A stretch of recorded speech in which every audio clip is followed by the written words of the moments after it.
تھا وہ قانون کے آگے پیش ہوتے رہے, اپنی بیٹی کو لے کر قانون کے آگے پیش ہوتے رہے, اپنی 3 نسلوں کا انہوں نے حساب دیا. وہ کوئی پاگل تھے کہ آپ یہ کہہ کے ڈسمس کر دیں گے کہ میں کوئی پاگل ہوں کہ کورٹ اور کچہری کے چکر لگاتا پھروں, مجھے کیا ضرورت پڑی. تو ثاقب نثار صاحب کو میں یہ کہنا چاہتی ہوں کہ آج نہیں تو کل آپ کو سچ قوم کو بتانا پڑے گا. ابھی بھی وقت ہے, قوم کو بتائیں, سامنے آئیں, جرأت کریں, قوم کو بتائیں کہ کس نے آپ کو مجبور کیا. نواز شریف کی سزا اگر نہیں بنتی تھی تو کس نے آپ کو مجبور کیا کہ نواز شریف کو سزا دیں. مریم نواز شریف کی اگر سزا نہیں بنتی تھی, بیٹی کی نہیں بنتی تھی, بیٹی کا لفظ انہوں نے استعمال کیا, اگر بیٹی کی سزا نہیں بنتی تھی تو کس نے آپ کو مجبور کیا کہ مریم نواز کو سزا دیں. اور کس نے آپ کو یہ کہا کہ عمران خان کو آپ نے لانا ہے, کس نے آپ کو یہ کہا.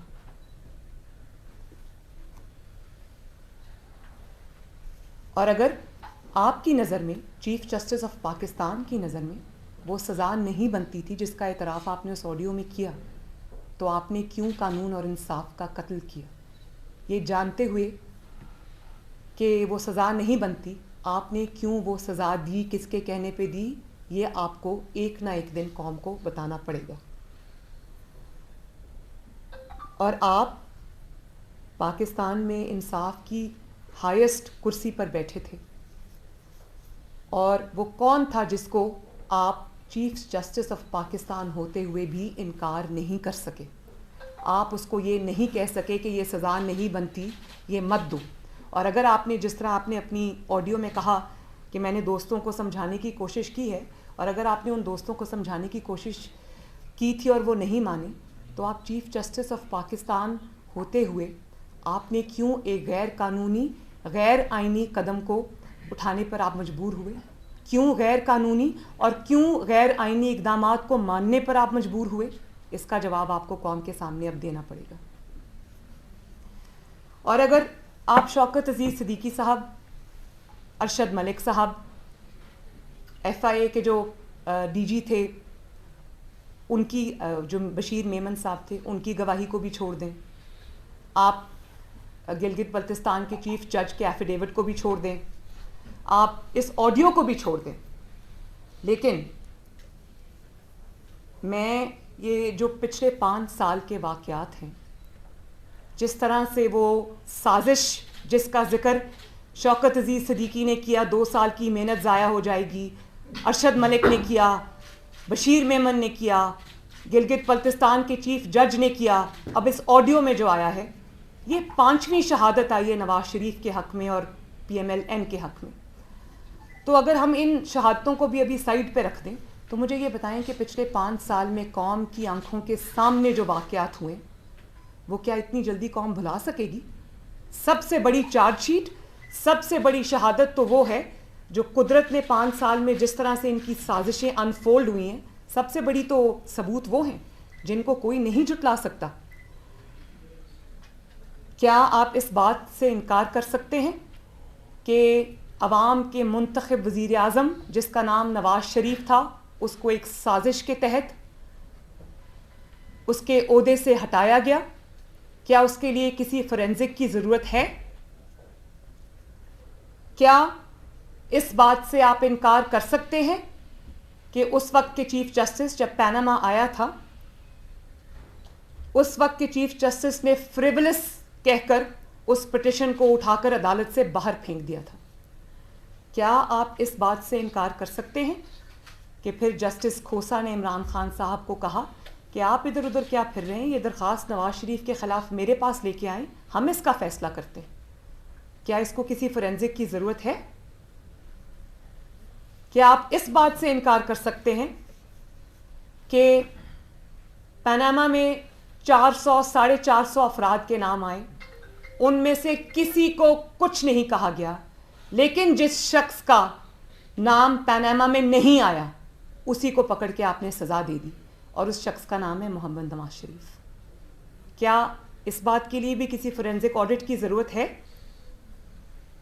اور پھر بہت آپ نے شور مچایا, پاناما پاناما پاناما, اس کے بعد آپ نے محض بیٹے سے تنخواہ نہ لینے پر ایک سٹنگ پرائم منسٹر کو, ایک الیکٹڈ پرائم منسٹر کو آپ نے اقامہ رکھنے پر آفس سے باہر نکال دیا, پرائم منسٹرز آفس سے آپ نے اس کو باہر نکال دیا.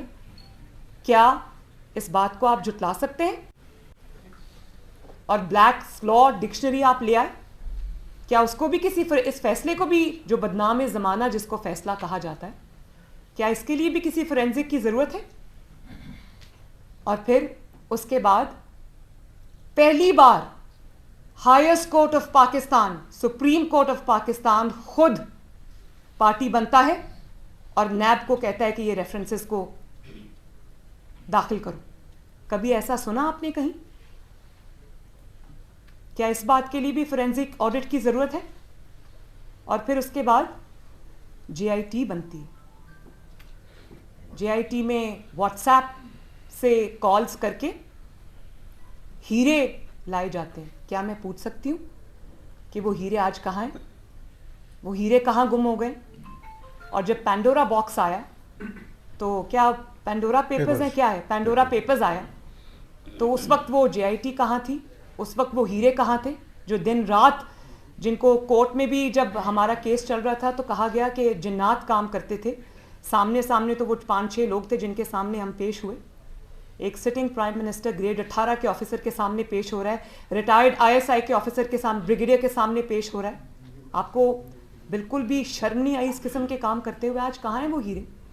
آج کہاں ہیں وہ جواہرات جو آپ نے اتنا چھپا کے رکھے ہوئے تھے؟ آج وہ جے آئی ٹی بھی کہاں ہے؟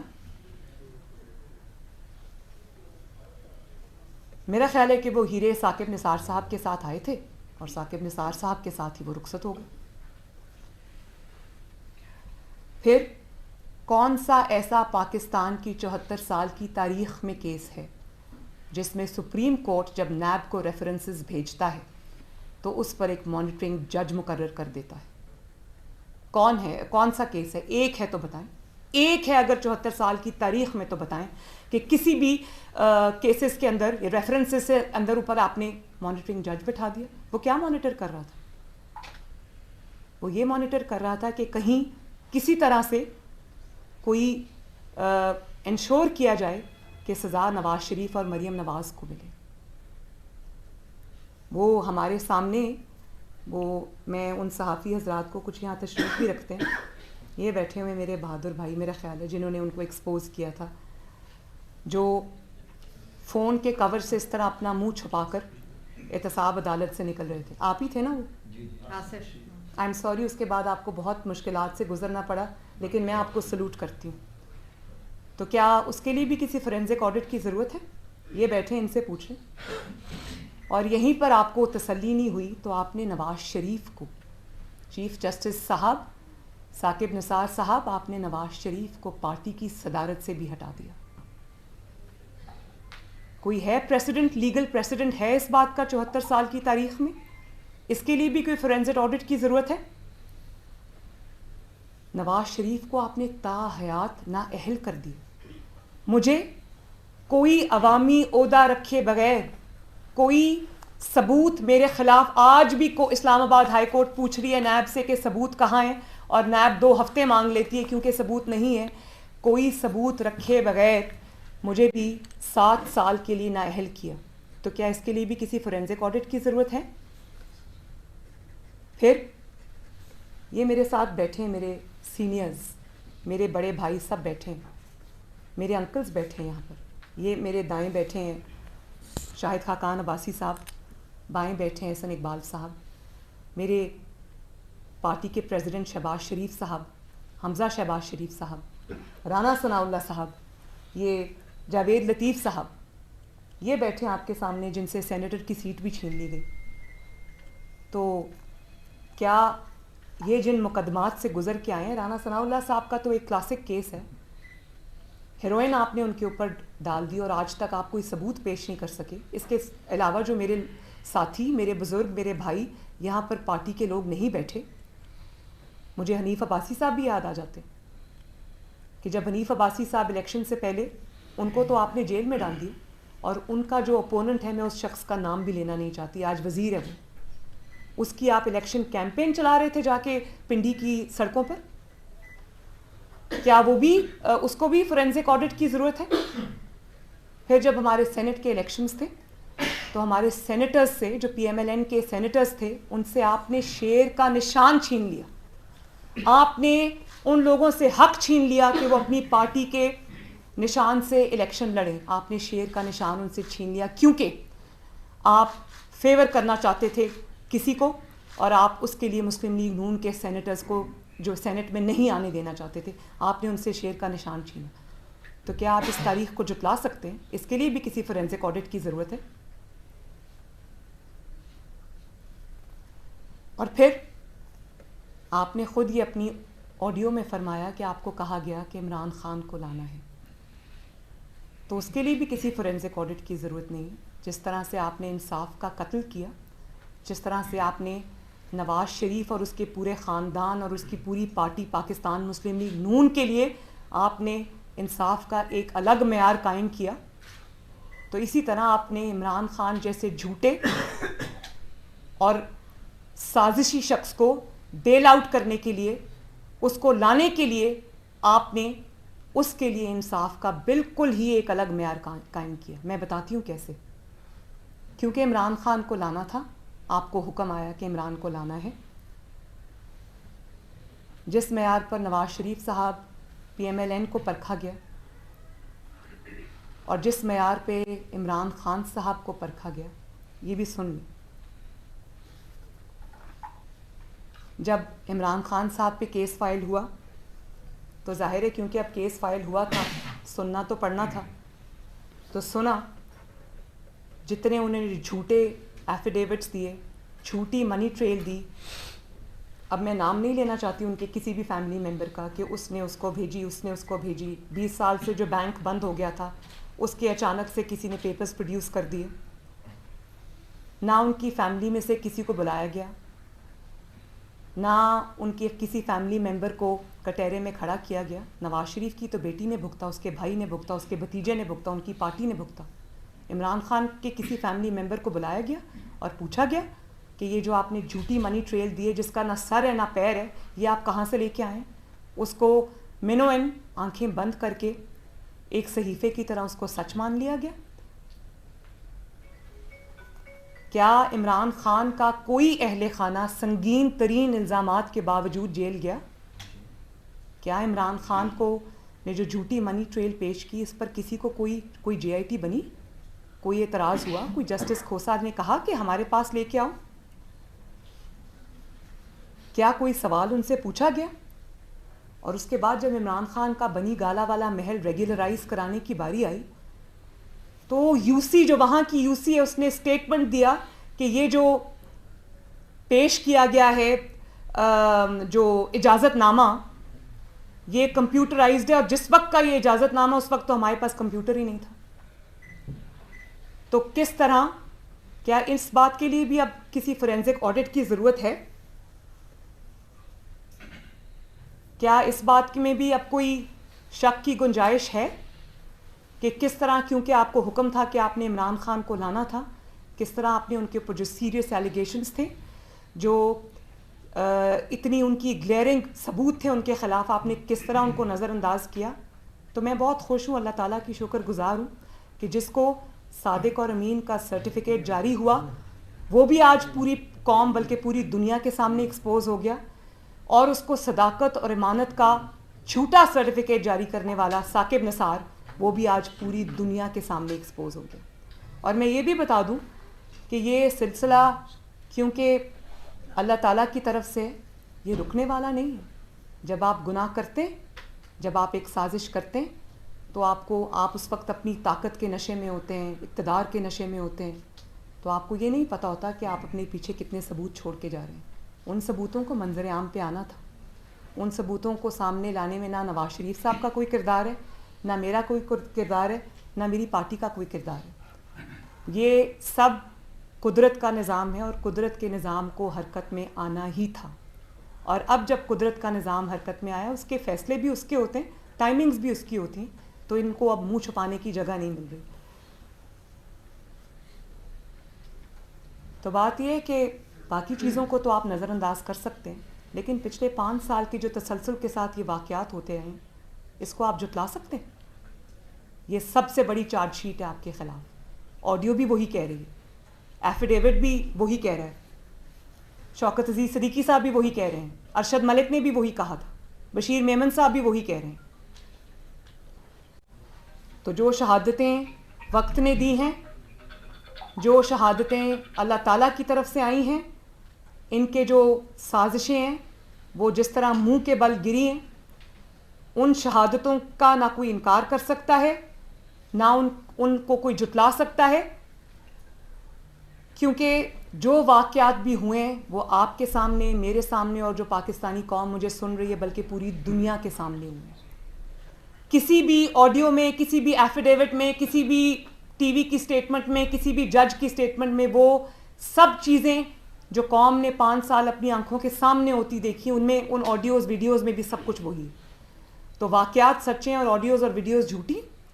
اور پھر بڑی مضحکہ خیز بات ہے کہ ثاقب نثار صاحب تو اپنے ڈیفنس میں کچھ نہیں کہہ رہے, وہ تو چپ کر کے بیٹھے ہیں, اور جو حکومتی وزراء ہیں وہ ہلکان ہوئے جا رہے ہیں ثاقب نثار صاحب کو ڈیفینڈ کرتے کرتے. اب بیچاروں کو سمجھ نہیں آ رہا کہ وہ کس طرف جائیں. اور آپ یہ دیکھیں کہ عمران خان صاحب نے مہنگائی پر کوئی میٹنگ نہیں بلائی. روز صبح آپ اٹھیں تو قیمتیں اور ہوتی ہیں, دوپہر کو اور ہوتی ہیں, رات کو اور ہوتی ہیں. عوام کو بھیک کی طرح 3 دفعہ دن میں جو ہے وہ گیس مل رہی ہے, وہ بھی نہیں مل رہی. اور جو گیس مل ہی نہیں رہی اس کی قیمتیں اب سنائیں 125 گنا بڑھانے کی بات ہو رہی.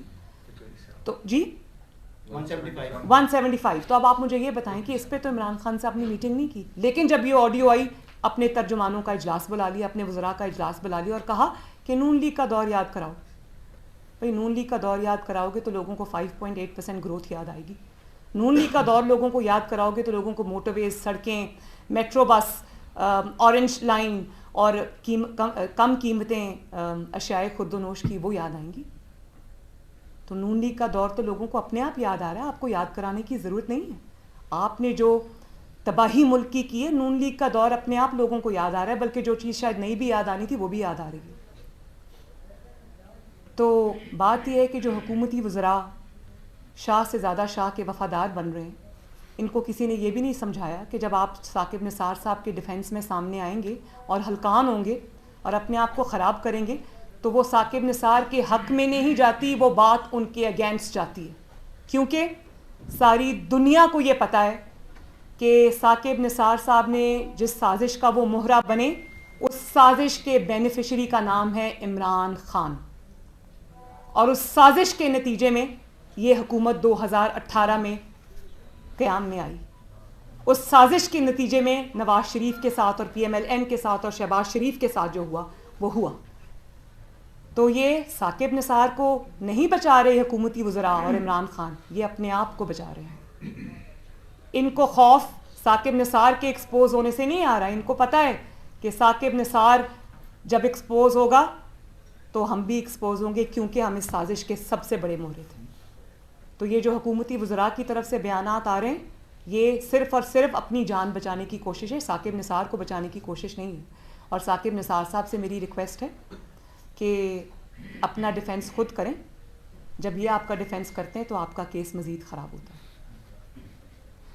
اور میں ثاقب نثار صاحب سے یہ بھی کہتی ہوں کہ جب گلگت بلتستان کے چیف جج کا ایفیڈیوٹ آیا تو اس کے جواب میں آپ کا ایفیڈیوٹ آنا چاہیے تھا. یہ اسٹیٹمنٹ نہیں آنا چاہیے تھا کہ میں کبھی پیش نہیں ہوں گا, میں کوئی پاگل ہوں. اب جب کہ فورینزک رپورٹ آڈیو آ گئی ہے عوام کے درمیان تو آپ کو بھی فورینزک رپورٹ کے لیے اپنے آپ کو پیش کرنا چاہیے. کرائیں آپ اس کا آڈٹ. احمد نورانی صاحب کو میں کل پڑھ رہی تھی, انہوں نے کہا کہ ایک چینل ہے, میں اس کو کہتا ہوں کہ ان کا یہ جو سب پروپیگنڈا وہ پاکستان میں کریں, ذرا اپنے لنڈن والے چینل پہ چلائیں تاکہ پتہ چلے. میں بھی بے روزگار ہوں, کچھ پیسے مجھے بھی مل جائیں. تو میں تو ثاقب نثار صاحب کو یہ کہتی ہوں کہ ضرور اس کا آڈٹ کرائیں, ضرور اپنے آپ کو قانون کے سامنے پیش کریں, دودھ کا دودھ پانی کا پانی کریں. اگر آڈیو جھوٹی نکلی تو آپ کو ہرجانہ ملے گا, پھر آپ اس سے جائیں اور بنائیں جتنے ڈیم آپ نے بنانے. تو فائدے کی بات ہے نا. لے کے جائیں کورٹ میں, کھڑے ہوں, شہادت دیں, کراس کویسچننگ کراس ایگزامینیشن کے سامنے آئیں اور بتائیں لوگوں کو کہ یہ جھوٹ ہے, اور جو پیسے میں نے اس کا ڈیم بنائے جس کے لیے آپ اتنی محنت کر رہے تھے. تو اور پھر بڑی میں ہنس رہی تھی جب میں سن رہی تھی کہ وہ کہتے ہیں کہ حکومت کہتی ہے کہ سب کے پیچھے نون لیگ ہے, تو مجھے بڑی ہنسی بھی آئی. تو میں یہ پوچھنا چاہتی ہوں کہ کیا نون لیگ نے نواز شریف صاحب کو ایک آمد میں آفس سے باہر نکلوایا تھا؟ کیا نون لیگ نے جنرل فیض صاحب کو شوکت عزیز صدیقی صاحب کے پاس بھیجا تھا؟ کیا نون لیگ نے بینچ توڑوائے اور بنوائے تھے؟ کیا نون لیگ نے نون لیگ کو ہی, نواز شریف صاحب کو, شہباز شریف صاحب کو, اور یہ جو پارٹی میری بیٹھی ہے اس کو جھوٹی سزائیں نون لیگ نے سنوائی تھیں, ان پہ جھوٹے مقدمات نون لیگ نے بنوائے تھے؟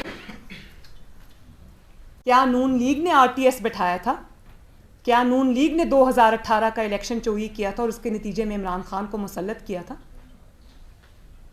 کیا نون لیگ نے سازش کر کے عمران خان کو وزیر اعظم بنوایا تھا؟ تو میں عدلیہ کا احترام ہے میرے دل میں, اس سب کے باوجود عدلیہ کا میرے دل میں احترام ہے. اس کی وجہ یہ کہ جب جنرل فیض جیسا شخص ادارے کی آڑ میں چھپتا ہے تو وہ ادارے کو بدنام کرتا ہے. اسی طرح جب ثاقب نثار جیسا شخص جب کوئی اس قسم کی حرکت کرتا ہے تو انگلیاں ادارے پہ اٹھتی ہیں. میں اور عدلیہ میں بہت, جس طرح پاکستان کے آرمڈ فورسز میں بہت پروفیشنل محب وطن افسران ہیں جو ملک کے لیے کام کرتے ہیں, اپنی ذمہ داریوں کو اپنی آئینی حدود تک محدود رکھتے ہیں, اور ہم ان کی قدر کرتے ہیں, ہم ادارے کی قدر کرتے ہیں. وہ میرا ادارہ ہے, وہ ہمارا ادارہ ہے, اور وہ ہماری حفاظت کرتے ہیں. ان کی عزت کی حفاظت بھی ہماری ذمہ داری ہے. اس لیے اگر ہم جنرل فیض پر انگلی اٹھاتے ہیں یا جنرل فیض کے خلاف ثبوت دیتے ہیں تو وہ اس لیے دیتے ہیں کہ جنرل فیض کو ادارے سے الگ کیا جائے, اور جنرل فیض اپنے جو بھی انہوں نے کام کیے اس کا وہ خود جواب دیں. ادارہ کیوں جواب دے, ادارہ کیوں داغدار ہو؟ اسی طرح میں عدلیہ سے گزارش کرتی ہوں کہ ثاقب نثار صاحب کے گناہوں کا, اور وہ لوگ جو پاناما میں شامل تھے ان کے گناہوں کا بوجھ عدلیہ نہ اٹھائے. وہ ثاقب نثار جو کہ ہر طرح سے عبرت کے نشان بن چکے ہیں, جس کا سچ سامنے آ چکا ہے, میں یہ عدلیہ سے گزارش کرتی ہوں کہ اس کا بوجھ یہ عدلیہ نہ اٹھائے. ہم بطور جماعت اور ہم بطور پاکستانی عدلیہ کو کسی بھی شک و شبہ اور تنقید سے بالا تر دیکھنا چاہتے ہیں, کیونکہ ہم یہ جانتے ہیں کہ یہ ملک ہمارا ہے, یہ ہمارا بہت ہی پیارا وطن ہے, اور اس وطن میں تب تک یہ وطن کبھی آگے نہیں بڑھ سکتا, یہ ملک کبھی آگے نہیں بڑھ سکتا جب ہمارے پاس ایک ایسی عدلیہ موجود نہ ہو جو تنقید سے اور شک و شبہ سے بالا تر ہو. تو جو نقصان عدلیہ کو ثاقب نثار جیسے ججز نے پہنچایا, عدل کو جو نقصان پہنچایا, جو امپریشن کریٹ ہوا, ہم نہیں چاہتے کہ ثاقب نثار کے دامن پر جو چھینٹے ہیں وہ آج عدلیہ کے کسی بھی جج کے دامن پر وہ چھینٹے نظر آئیں.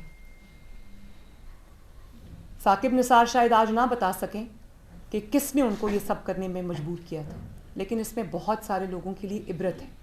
اس کی وجہ یہ ہے کہ جنہوں نے ان کو مجبور کیا وہ تو آج بھی پردے کے پیچھے ہیں, وہ نظر نہیں آ رہے, لیکن چہرہ ثاقب نثار صاحب کا داغدار ہو گیا. تو یہ ہماری عدلیہ کو بھی دیکھنا پڑے گا کہ دباؤ میں لانے والے اور یہ فیصلے کرانے والے تو ہمیشہ بے چہرہ رہتے ہیں, لیکن چہرہ جس کا سامنے آتا ہے وہ ہمارے معزز جج صاحبان ہیں. تو اس کانسپریسی سے جس کا پورا کچا چھٹا عوام کے سامنے آ چکا ہے, میں عدلیہ سے گزارش کروں گی کہ اس سے اپنے آپ کو بالکل علیحدہ کر لیں. اور میں یہ بھی سمجھتی ہوں کہ بطور سیاسی جماعت عوام کے جو ہم ریپرزینٹیٹیوز ہیں, ہمارا یہ فرض ہے, یہ ہمارے فرائض میں, ہماری ذمہ داریوں میں شامل ہے کہ عدلیہ کے وقار کو ہم بچائیں, عدلیہ کے وقار کو داغدار نہ ہونے دیں. اور عدلیہ ان 3 سے 4 افراد کے گروہ کا نام نہیں ہے جو پاناما سازش میں شامل تھے. عدلیہ بہت بڑی ہے اور عدلیہ کو اپنے آپ کو اس سے اوپر رکھنا چاہیے. جتنا اس چیز کی سپورٹ میں وہ ہوگا اتنا مشکلات جو ہیں وہ بڑھیں گی, اور ہم وہ نہیں چاہتے. ہم معاملات کو ایک سرٹن پوائنٹ سے بیونڈ نہیں لے کے جانا چاہتے. تو میری آپ سب سے یہ گزارش ہے کہ جو آخر میں مجھے یاد آ گیا, ویسے کھوسا صاحب نے پاناما فیصلے میں لکھا تھا کہ behind every fortune there is a crime. تو میں یہ کہنا چاہتی ہوں کہ بیہائنڈ 2018 الیکشنز پولیٹیکل فارچون جو کرائم تھا وہ پوری دنیا کے سامنے آج, وہ جو سازش تھی جو کہ گناہ بھی تھا, کرائم کا نام بھی دیا جا سکتا ہے, وہ آج پوری دنیا کے سامنے. شکریہ بہت بہت. میں ادھر ہی بیٹھی جی فرمائیے. جی جی فرمائیے. آپ نے یہ سارا کچھ بتایا, 5 شواہد بھی آپ نے پیش کیے جی, کیا آپ از خود کسی عدالت میں جائیں گی یہ 5 شواہد لے کر؟ وہ تو دوسری جانب تو ان کی جانب سے ابھی تک ایسا کوئی عمل نہیں ہوا. دوسرا, آپ کے پاس میجر آپشن تھے اس حکومت کو. پہلے ایک بات میں کروں, جو دوسرا سوال آپ بعد میں پوچھ لیجیے گا. آپ نے جو کہا میرے پاس بالکل وہ شواہد موجود ہیں, وہ میرے پاس ہیں, میرے وکلاء کے پاس ہیں, میرے وکلاء کی ٹیم اس کو دیکھ رہی. اور پہلے تو میری اپیل یہی ہے عدلیہ سے, معزز جج صاحبان سے, کہ اس بات کا, کیونکہ انگلیاں ان پر اٹھیں, ٹھیک ہے کیس ہمارا ہے, لیکن یہ صرف نواز شریف کا کیس نہیں ہے, یہ صرف مریم نواز کا کیس نہیں ہے, یہ شاہد خاقان عباسی صاحب کا, یہ احسن اقبال صاحب کا کیس نہیں ہے, یا شہباز شریف صاحب کا کیس نہیں, یہ پوری قوم کا کیس ہے. کیونکہ اس سازش کے نتیجے میں جس شخص کو آپ نے لا کے مسند اقتدار پہ بٹھایا, اس شخص نے 22 کروڑ عوام کی زندگی, ان کا جینا دوبھر کر دیا. ان کے مسائل کا, جس میں مہنگائی, لا قانونیت, جس کے اندر پاکستان کی بدنامی, جس میں اداروں کو تباہ کرنا شامل ہے, اس سب کا ذمہ دار عمران خان ہے. تو یہ صرف اب مسلم لیگ نون کی سٹوری نہیں ہے, یہ پورے قوم کی جو مسائل ہیں یہ اب اس کی عکاسی کرتا ہے. تو یہ پوری قوم کا مسئلہ ہے. تو اس قومی مسئلے کو, یا ایک اتنا بڑا ایشو اٹھ گیا ہے, تو میں یہ پہلے تو سو موٹو ہمارے وقت میں تو فوراً لیا جاتا تھا اور عدالتوں میں بلا لیا جاتا تھا, ہم پیش بھی ہوئے. تو میں پہلے تو یہ موقع دوں گی عدالتوں کو کہ وہ خود جو انگلیاں اٹھی ہیں آج عدلیہ پر یا ادارے پر, اس کو آگے بڑھ کر خود اس دھبے کو دھوئیں. اور جب وہ خود یہ دھبا دھوئیں گے تو ان کی عزت میں, ان کے وقار میں اضافہ ہوگا. باقی رہی میری بات, تو میرے پاس یہ سب کچھ موجود ہے. اگر میں نے جس موقع پہ بھی مناسب سمجھا اس کو اپنی اپلیکیشن کا, اپنے کیس کا حصہ بنانا, تو میں ضرور بناؤں گی. لیکن پہلے جب ہم یہ چیزیں کورٹ لے کے گئے ہیں تو ہمیں ناانصافی کا سامنا کرنا پڑا, جو کہ بہت بری بات ہے. لیکن اب میں وہ رونا نہیں دھونا چاہتی. اب ججز کے پاس ایک موقع آیا اللہ تعالیٰ کی طرف سے, تو وہ اپنے جو یہ اس کو درست کریں تو ان کی عزت میں اضافہ ہوگا. جی شاکر صاحب. میم ایک ٹویٹ ہے جس میں جس کمپنی نے اس ٹرانزیکٹ کیا اس کا, انہوں نے کہا کہ میں پاکستان سے دھمکی میں کالز آ رہی ہیں اور ہزاروں میسیجز آ رہے ہیں جس میں کہا گیا اگر کورٹ کو بدلا جائے. ایک اس پہ کامنٹ کرتے ہیں. دوسرا ایک آڈیو اور بھی ہے, آپ مختلف چینلز کے نام لے کر ان کو اشتہارات روکنے کا. Thank you. لیکن میں یہ نہیں کہہ رہی کہ وہ جوڑ کے بنائی ہوئی ہے یا وہ میری آواز نہیں, وہ میری آواز ہے. اچھا دوسری بات کیا کی آپ نے, دوسری جو ایک سیکنڈ, اور جو دوسری بات آپ نے کہی وہ یہ ہے کہ ان کو ہزاروں فون کالز جا رہے ہیں اور ان کو میسیجز جا رہے ہیں. تو ظاہر ہے جب اونٹ پہاڑ کے نیچے آئے گا, جب آپ کے پول کھلنے لگیں گے تو فرینٹک کالز اسی طرح کی جاتی ہیں, گھبرا کے پینک میں یہی کچھ ہوتا ہے جو ہو رہا ہے, لیکن اس سے رپورٹ نہیں بدل جاتی. وہ کوئی پاکستانی کمپنی نہیں ہے جس کو دباؤ کے تحت, یہاں پر تو چیف جسٹسز جو ہیں وہ دباؤ کے تحت فیصلے دے جاتے ہیں تو انصاف کا قتل کر جاتے ہیں, جیسے ثاقب نثار صاحب کے اوپر الزام لگا. تو وہ تو ایک ایسے ملک میں جہاں کے عدالتیں سب کچھ جو ہے وہ شک و شبہ سے بالا تر ہے. تو میں تو ثاقب نثار صاحب کو یہ کہوں گی کہ اگر وہ ان کو آڈیو رپورٹ کی جو اس پہ فورینزک رپورٹ آئی اس پر کوئی ہے تو چیلنج کریں اس کو یو ایس کے کسی کورٹ میں, دودھ کا دودھ پانی کا پانی ہو جائے گا. لیکن فون کالز کا مقصد یہ ہے کہ کوئی ایسی مطلب ڈر کے, خوف کے, ان کو لگتا ہے کہ یہ دباؤ دھونس دھاندلی پاکستان میں چلتا ہے تو شاید باہر بھی چل جائے گا, لیکن ایسا نہیں ہوتا. میڈم یہ کہا جا رہا ہے کہ آنے والے دنوں میں ایسی آڈیو اور ویڈیو جو ہے وہ مزید بھی لیک ہو سکتی ہے اور بہت سارے لوگ بے نقاب ہو سکتے ہیں. سوال میرا بھی یہی ہوگا کہ کیا آپ کے ذہن میں بھی ہے کہ ایسا کچھ ہو سکتا ہے, اور آپ کی جو آڈیو اس وقت سوشل میڈیا پہ بہت زیادہ وائرل ہے اور اس میں 3-4 چینل کا آپ کہہ رہی ہیں، وہ آپ کس عہدے پہ تھے اس وقت، کس حیثیت میں آپ کو ان کو اشتہارات دینے کے لیے کمانے تھی؟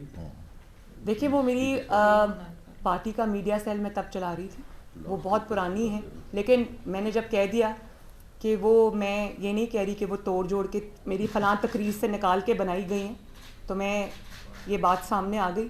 اور آج کا جو ٹاپک ہے کائنڈلی اسی پہ رہیں، اس کے اوپر میں بہت لمبی بات چیت بھی کر سکتی ہوں، لیکن پھر کسی وقت کے لیے. آپ نے دوسرا سوال، ایک سیکنڈ کو دوسرا سوال بھی کیا تھا. مزید بھی مستقبل میں آنے والی جی میں نے ابھی جو بات کی اپنے ابتدائی جملوں میں، میں نے وہ کہا کہ جب آپ ایک گناہ کرتے ہیں، جب کوئی کرائم کمٹ ہوتا ہے، تو اس وقت تو آپ اپنے اقتدار کے نشے میں ہوتے ہیں، اپنے طاقت کے نشے میں ہوتے ہیں، یا آپ کو اس وقت اللہ تعالیٰ کا خوف نہیں ہوتا.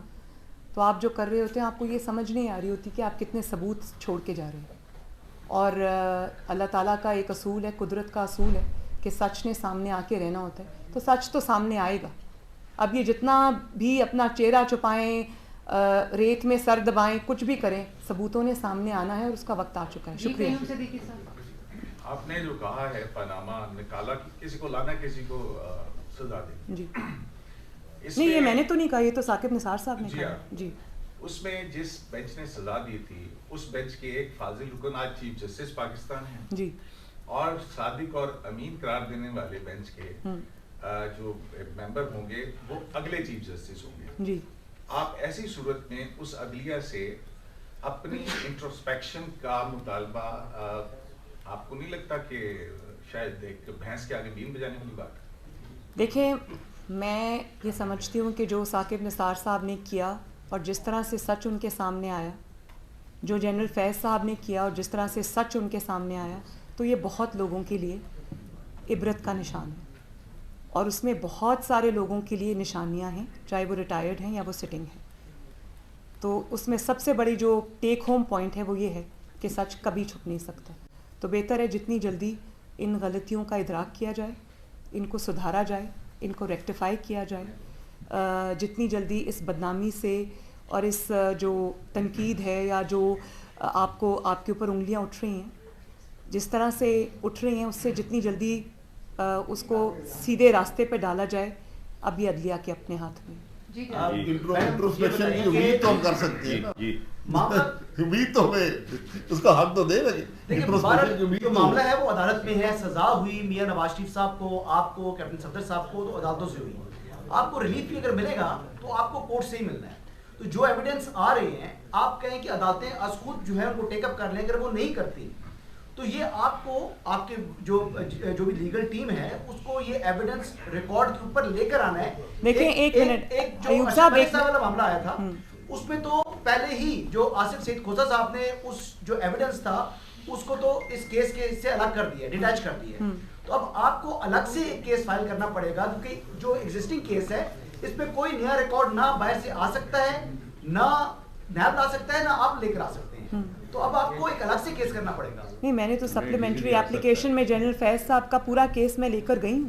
اور میں نے یہ بات دوبارہ سے کہی ہے کہ جو کچھ پہلے ہو، میں نے ارشد ملک صاحب کی مثال دے کے آپ کو کہا کہ جتنا بھی جسٹس کھوسہ صاحب نے جو بھی کیا، داغ لگ گیا.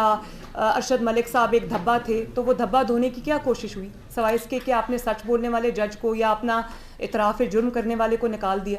تو سچ دھبا تو تب دھلتا اگر نواز شریف کا وہ جھوٹا مقدمہ بھی ختم ہوتا. تو اب تو یہ ججز کے ہاتھ میں ہے کہ وہ نواز شریف صاحب کو انصاف دیں، جو بھی اس میں انوالوڈ ہے اس کو وہ انصاف دیں اور اس دھبے کو اپنے چہرے سے دھوئیں. یہ تو اب ہم کو موقع دے رہے ہیں. جی madam Naveed Akbar I T V سے میرا سوال یہ ہے کہ ایک تو اسلام آباد ہائی کورٹ نے ایک ایشو کے اوپر تو سو موٹو لے لیا ہے اور وہ چل بھی رہا ہے، تو آیا آپ اس پہ پارٹی بننے جا رہی ہے؟ اور اس کے ساتھ ساتھ ہر انسانی جان جو ہے اتنی ہی قیمتی ہے اور ہر انسان کی جو زندگی ہے وہ بہت قیمتی ہے. تو یہ بتائیں کہ اس مہنگائی میں جو عوام پیس رہی ہے، مر رہی ہے، ان کے حوالے سے آپ کیا کہہ رہے ہیں؟ ان کو بھی کوئی بات کریں، وہ بھی اسی حصہ ہے، اسی معاشرے کا حصہ، مر رہے ہیں لوگ سڑکوں پہ. تو میں نے ابھی انہی کی بات کی، وہ بھی پروجیکٹ عمران خان ہے.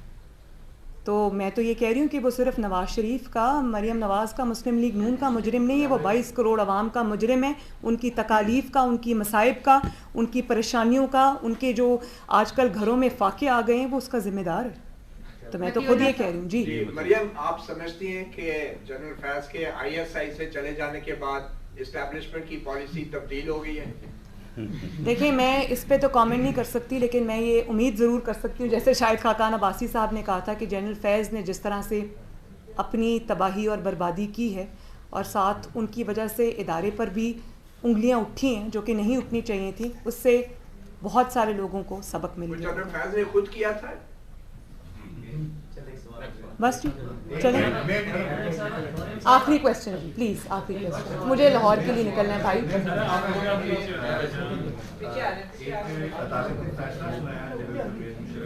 جی اور پھر لاہور ہائی کورٹ کی ایک بینچ نے اس عدالت کی غیر آئینی قرار دی.